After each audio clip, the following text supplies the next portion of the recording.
debate. Senator Ho. Thank you, Madam Speaker. Colleagues, I rise today to oppose the recent use of the Emergency Act.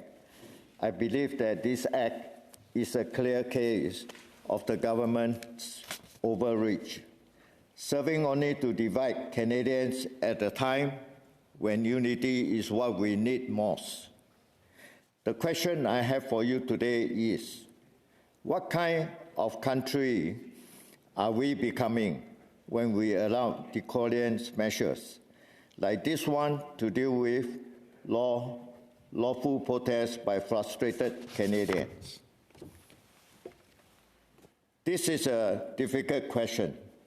It forces us to reflect about who we are as a nation, what we can expect from our elected officials, and how we project Canadians' values.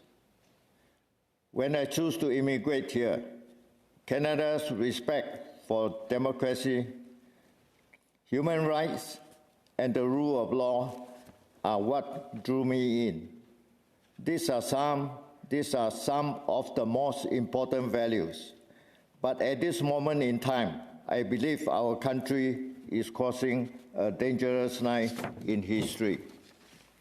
For the first time, the Emergency Act is being used not to confront a terrorist attack on Canada, but instead to address a peaceful protest.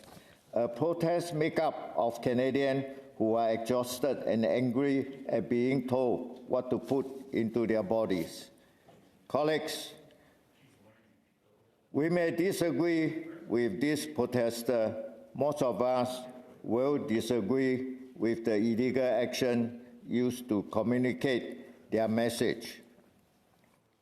But we must ask ourselves, is the Emergency Act justifiable response to what are essentially peaceful, nonviolent protests? Since the Emergency Act was first passed over 34 years ago, there have been many blockades in Canada, yet we have never used the Emergency Act. I ask you, Senators, why is the Emergency Act all of a sudden required when past policing powers seems sufficient for blockades? It should be noted that the blockades of the Ambassador Bridge in Ontario and the Coast Borders crossing in Alberta were resolved by police, but yet the Emergency Act was still invoked. So I ask, what is different about the protests here in Ottawa? It seems that this action is difficult to justify elsewhere in Canada, but in Ottawa, when politicians are directly affected, they are quick to use the Emergency Act. This makes the government look self-interested and authoritarian.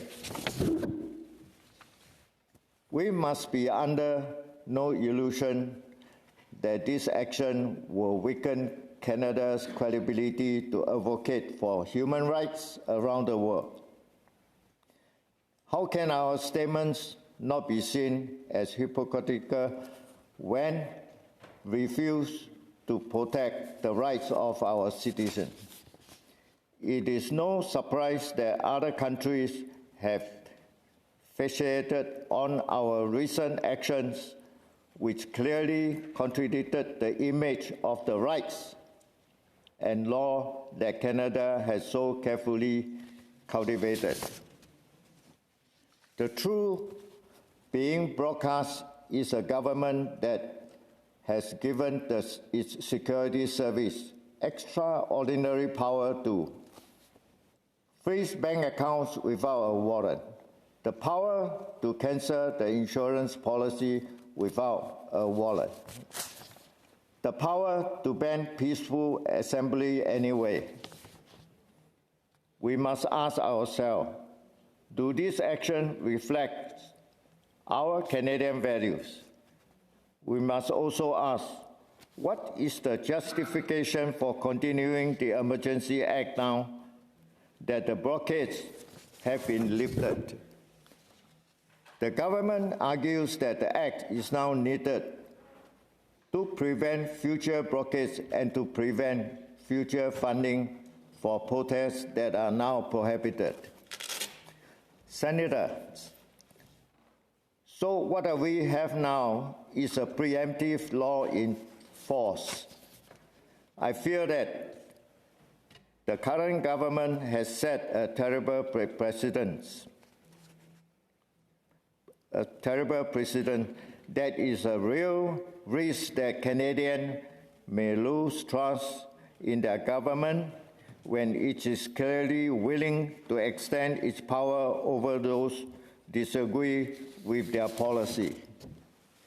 When I came to Canada, I came to a united country.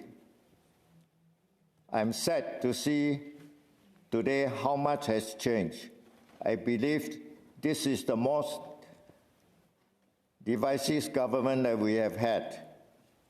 Colleagues, there is clearly no emergency today, and there is absolutely no justification in continuing with these measures. We should repeal them so we can begin to rebuild our unity. We need a Prime Minister who is willing to talk to all Canadians. We deserve a Prime Minister who is willing to listen. He should not kneel with those he favors and scoff of those he named unworthy. Imagine if the Prime Minister had responded this way to BLM or Indigenous protesters.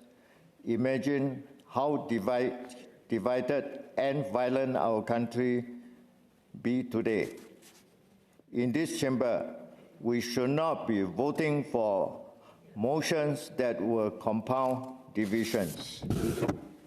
I fear that it is what we'll be doing by supporting this motion. I hope all senators will join me in voting against this motion. Thank you. Merci beaucoup.